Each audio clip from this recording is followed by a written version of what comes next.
Hello दोस्तों। आज का जो हमारा विषय है एक और द्रोणाचार्य, जो आपके यूजीसी नेट के सिलेबस में है, जिसका एग्ज़ाम अगले महीने दिसंबर में 15 से 25 दिसंबर के बीच होगा। देखते हैं इस नाटक के बारे में। इनके जो लेखक हैं वो शंकर शेष हैं। ठीक है, इसके जो लेखक हैं शंकर शेष हैं, और इनका जो जन्म है मध्य प्रदेश के बिलासपुर में सन 1933 में हुआ। इनके जो अन्य नाटक हैं मूर्तिकार 1955 में, और उसके बाद रतनगढ़ 1956 में, नई सभ्यता नए नमूने 1956 में, बेटों वाला बाप 1958 में, बिन बाती के दीप 1968 में, बाढ़ का पानी 1968 में, बंधन अपने अपने 1969 में, फंदे 1971 में, और जो हमारा सिलेबस में है वो एक और द्रोणाचार्य 1971 में। उसके पश्चात कालजयी 1973 में, घरौंदा 1974 में, और एक इनका महत्वपूर्ण नाटक है, ये भी याद रखें, अरे मायावी सरोवर 1974 में। खजुराहो का शिल्पी, ये भी महत्वपूर्ण नाटक है 1975 में, और रक्तबीज भी महत्वपूर्ण नाटक है। अगर आप इनके नाटक याद करना चाहें, सभी नहीं कर पाए, तो एक और द्रोणाचार्य तो हमारे सिलेबस में ही है 1971 में, और अरे मायावी सरोवर एक तो ये याद करें, एक खजुराहो का शिल्पी, एक रक्तबीज 1976 में, ये महत्वपूर्ण नाटक है इनके। राक्षस 1977 में, पोस्टर NH 1977 में, चेहरे 1978 में, कोमल गंधार 1979 में, आधी रात के बाद 1981 में। ये इनके जो संपूर्ण नाटक हैं, आप स्क्रीनशॉट ले सकते हैं। उसके बाद इस नाटक के प्रमुख जो पात्र हैं वो देख लीजिए। अरविंद, जो इस पार्ट ये नाटक है, इसका मुख्य पात्र है, हम इसको नायक भी कह सकते हैं। नाटक का मुख्य पात्र जो ईमानदार एवं स्वाभिमानी है, लेकिन सत्ता के दबाव में उसके आदर्शवादी सोच दबी रह जाती है, वह कॉलेज में लेक्चरर है। लीला, यह अरविंद की पत्नी है और अरविंद को धन के लिए गलत कार्य करने के लिए प्रेरित करती है। सुदीप अरविंद का बेटा है जो मेडिकल कॉलेज में पढ़ता है। विमलेंदु, यह अरविंद का सहकर्मी और शिक्षक के रूप में सत्ता व्यवस्था के विरोध में अपनी जान गंवाने वाला पात्र है। जो विमलेंदु है वो गलत कार्य के प्रति अपनी आवाज़ उठाता है, जो कॉलेज होता है उसमें जो गलत कार्य होते हैं उनके प्रति आवाज़ उठाता है, पर इसकी हत्या कर दी जाती है। ठीक है, और इसी ने एक और द्रोणाचार्य नाटक लिखा था, जो दो हिस्सों में एक नाटक चलता है, उत्तरार्ध और पूर्वार्ध। तो ये दो हिस्सों में बटा हुआ है, जिसमें एक में द्रोणाचार्य की कथा आती है जो नाटक विमलेंदु ने लिखा था, एक जो उससे रिलेट कर कर ये नाटक चलता है जो अरविंद मुख्य पात्र है, जिसे अरविंद जो है द्रोणाचार्य का पात्र मान के चलिए, और लीला जो उसकी पत्नी है द्रोणाचार्य की पत्नी कृपी के तौर पे आती है। और जो कॉलेज है वो जो कौरवों का जो शासन था उससे संबंधित है। अब देखिए उसके बाद यजु, यह अरविंद का मित्र और सहकर्मी है और अरविंद को प्रेसिडेंट का विरोध करने से रोकता है, जिसका कॉलेज है।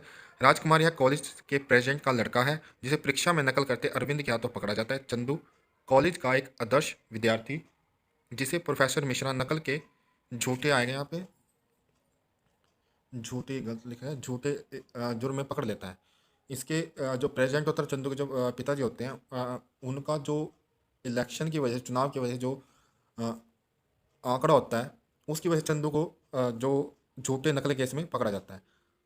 अनुराधा, जो कॉलेज के छात्र चंदू की प्रेमिका है, और जो कॉलेज में राजकुमार उसके साथ बलात्कार करने की कोशिश करता है, और जिसे अरविंद देख लेता है और उसको देख के वो भाग जाता है, और अंत में जो अनुराधा आत्महत्या कर लेती है। और पौराणिक पात्र जो है हमारे द्रोणाचार्य हैं, कृपि है जो द्रोणाचार्य की पत्नी है, अश्वत्थामा है जो पुत्र है द्रोणाचार्य के, भीष्म है, अर्जुन, एकलव्य और द्रुपद। उसके बाद देखिए इसकी जो कथा वस्तु है द्रोणाचार्य नाटक की, वो जान लेते हैं। एक और द्रोणाचार्य नाटक की कथा वस्तु, हिंदी साहित्य में आधुनिक नाटककार शंकर शेष का महत्वपूर्ण स्थान है। एक और द्रोणाचार्य नाटक में द्रोणाचार्य का जीवन का प्रयोग किया गया है।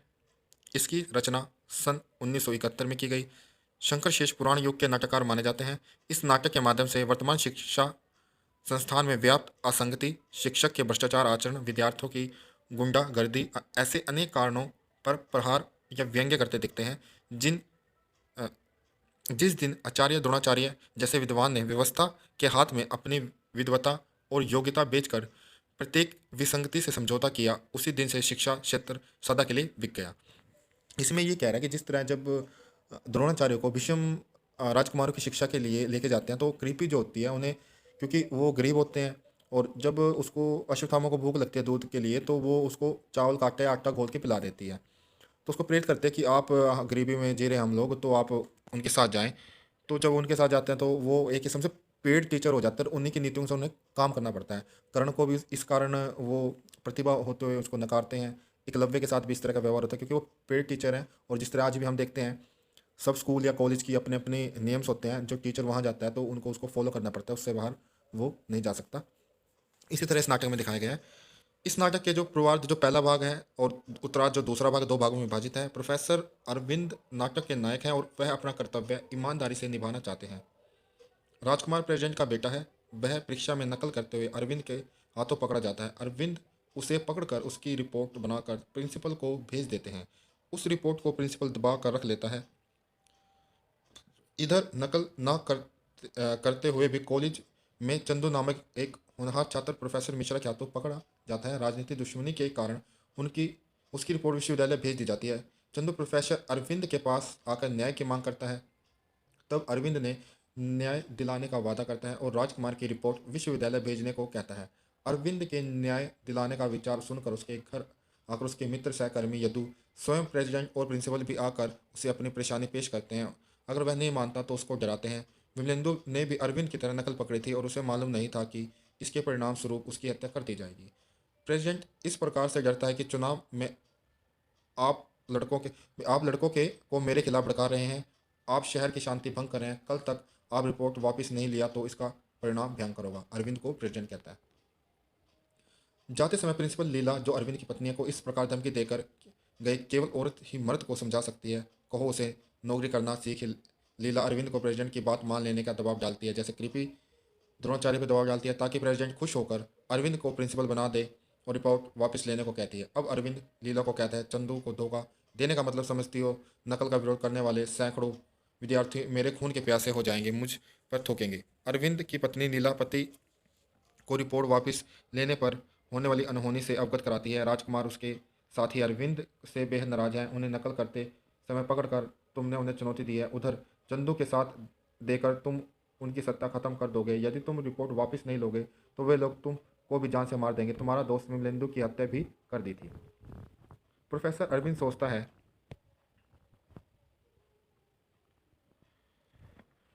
राजकुमार का विरोध करे तो तो हत्या, चंदू का विरोध करे तो सामाजिक हत्या। अरविंद को अरविंद के मित्र विमलेंदु की हत्या याद आती है, उसके बच्चे याद आते हैं और वह दुख भी याद आ जाता है जो विमलेंदु की हत्या के बाद उसकी पत्नी और बच्चों के साथ जो दुख हुआ, जो दुख बीता उनका। तो वो उसको याद करके अपना मन जो है बदल लेता है। तब वह विमलेंदु का लिखा हुआ नाटक एक को द्रोणाचार्य को याद करता है। द्रोणाचार्य का पुत्र अश्वत्थामा अपनी माता कृपि से दूध मांगता है। घर में कुछ नहीं है। वह आटा घोलकर अश्वत्थामा को उसे दूध कहकर पिला देती है। द्रोणाचार्य द्रुपद के अपमान तथा अपने पुत्र की दशा से दुखी हैं। द्रोणाचार्य को भीष्म राजभवन में ले जाकर गुरु का स्थान देते हैं। कृपि द्रोणाचार्य का पद लेने के लिए उसे उकसाती है। गुरु द्रोणाचार्य कौरव पांडवों का श्रेष्ठ धनुर्धर बनाने की शिक्षा देते हैं। एक दिन अर्जुन के साथ द्रोणाचार्य एकलव्य से भेंट करते हैं और उसे सबसे बड़ा धनुर्धर जानकर वह एकलव्य से गुरु दक्षिणा में अंगूठा मांग करते हैं, तथा एकलव्य प्रसन्न हो अपना अंगूठा काट कर द्रोणाचार्य के समक्ष प्रस्तुत कर देता है।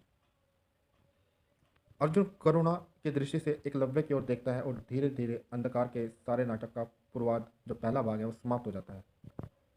उसके बाद एक और द्रोणाचार्य के जो अंतिम भाग है, जो दूसरा भाग उत्तरार्ध भाग है, अरविंद अब प्रिंसिपल बन चुका है। अब उसने क्या किया, उनकी बात मानी तो अब उसकी प्रमोशन हो चुकी है, उन्नति हो चुकी है, वो प्रिंसिपल बन चुका है। पहले से अब उसकी घर की स्थिति अच्छी है। उसकी पत्नी लीला खुश मिजाज में रहती है। बेटी की उच्च शिक्षा अच्छी चल रही है। अरविंद की दोस्ती जो है शहर के बड़े लोगों से हो जाती है, पर अरविंद थका थका सा लगता है। वह अपनी तरक्की से तृप्त नहीं लगता। उसकी मानसिकता उसे सता रही है। कोई उस पर विश्वास नहीं करता। उस समय एक और भयानक घटना घट जाती है। कॉलेज के आदर्श छात्रा अनुराधा पर प्रेसिडेंट का लड़का राजकुमार बलात्कार की कोशिश करता है और जिसे अरविंद देख लेता है और उसको देखकर राजकुमार भाग जाता है। यहाँ भी अरविंद अनुराधा का साथ ना देकर चुप रहता है। इस घटना को भी लेकर अरविंद की पत्नी लीला और मित्र यदु के सामने कहा कि इस बार बवंडर होगा, यह खबर कल विद्यार्थियों में फैल जाएगी। राजकुमार को कड़ी से कड़ी सजा देने के लिए कहेगी, पुलिस केस बन जाएगा। इस मामले को लेकर यदु और लीला कहते हैं कि उस लड़की को समझाओ, उससे कहो बात फैलेगी तो बदनामी भी उसकी होगी। चुप बैठना ज़्यादा अच्छा है। अरविंद को प्रेसिडेंट की ओर से फिर धमकी शुरू हो जाती है। अनुराधा अरविंद की असमर्थता पर इस पर कहती है, चंदू आपको कहता था कि आप बड़े बड़े निरर्थक शब्द बोलने वाले नपुंसक बुद्धिजीवी हैं। ये आप हम अपने कॉलेज जो स्कूल है उनमें भी देखते हैं, शब्द ही निरर्थक होते हैं, काम वो करते नहीं हैं। वही चीज़ यहाँ है, बातें तो बड़ी बड़ी होती हैं पर जब धरातल पर देखते हैं तो वो बिल्कुल नहीं उतरते। अपने आपने मुझे सचमुच कहीं का ना रखा, मेरा सब भ्रम टूट गया। अनुराधा कह रही है अरविंद से, क्योंकि वो जो अपने बयान से झूठा बयान देता है उस पर अपना विरोध जो प्रकट करके चली जाती है। दुखी होकर अरविंद इस्तीफा लिखने लगता है। तब प्रेत जो एक आत्मा के तौर पे इसमें दिखाया गया है, विमलेंदु दोबारा से समझाता है, मतलब उसका क्या वो जो अवचेतन मन में उस चीज़ को याद कर रहा है। अनुराधा के माँ बाप ने अपना विरोध 5,000 में भेज दिया है। अनुराधा रातों रात दूसरे गांव भेजने की व्यवस्था हो चुकी है। प्रेसिडेंट के ने सारे इंतजाम कर रखे हैं, इसलिए पूरी जिम्मेदारी अपने ऊपर ना लेने के लिए कह दिया। विमलेंदु आगे फिर कहता है, स्त्री का अपमान कोई नई बात तो नहीं, वह तो होता ही रहता है। क्या तुम्हारा द्रोणाचार्य कौरवों की दास्ता छोड़कर चला गया? जब द्रौपदी का भरी सभा अपमान हुआ तो द्रोणाचार्य के सामने ही था, तो उन्होंने उसका विरोध नहीं किया और उनकी जो नौकरी हो वो भी नहीं छोड़ी। मेरा नाटक याद कर लो।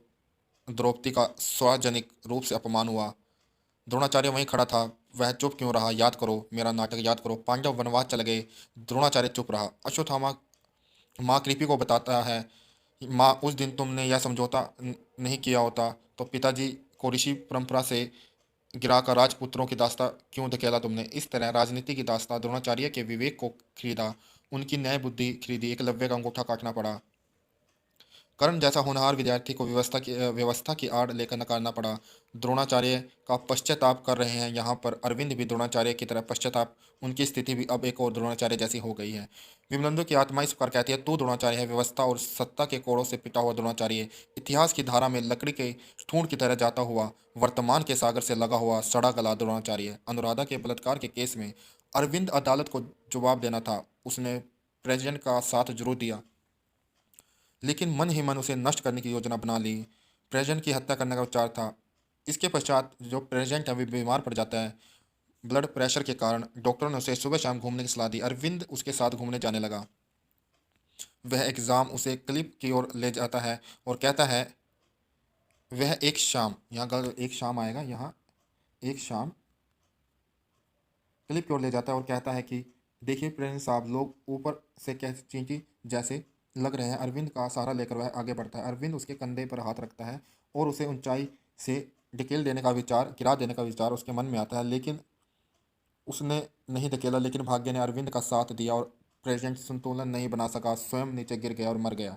चंदू वह झाड़ी के पीछे छिप कर देख रहा था। अनुराधा की आत्महत्या कर ली थी, चंदू उसका प्रेमी था। आत्महत्या का कारण भी प्रोफेसर अरविंद पर डाला। चंदू के पास अनुराधा का लिखा हुआ पत्र था। उसके बाद अरविंद ने झूठ बोलकर चंदू के सपनों को कुचल दिया था। अनुराधा की मृत्यु की खबर सुनकर वह भी आत्महत्या करने के लिए क्लिप के पास गया था, लेकिन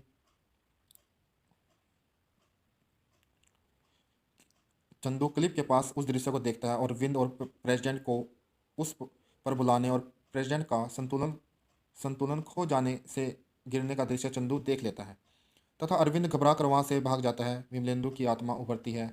अरविंद विमलेंदु से पूछता है, चंदू जानता था कि प्रेसिडेंट को मैंने नहीं धकेला, वह जानता था कि मैं अपराधी नहीं हूँ, इसके बाद भी वह झूठ क्यों बोला?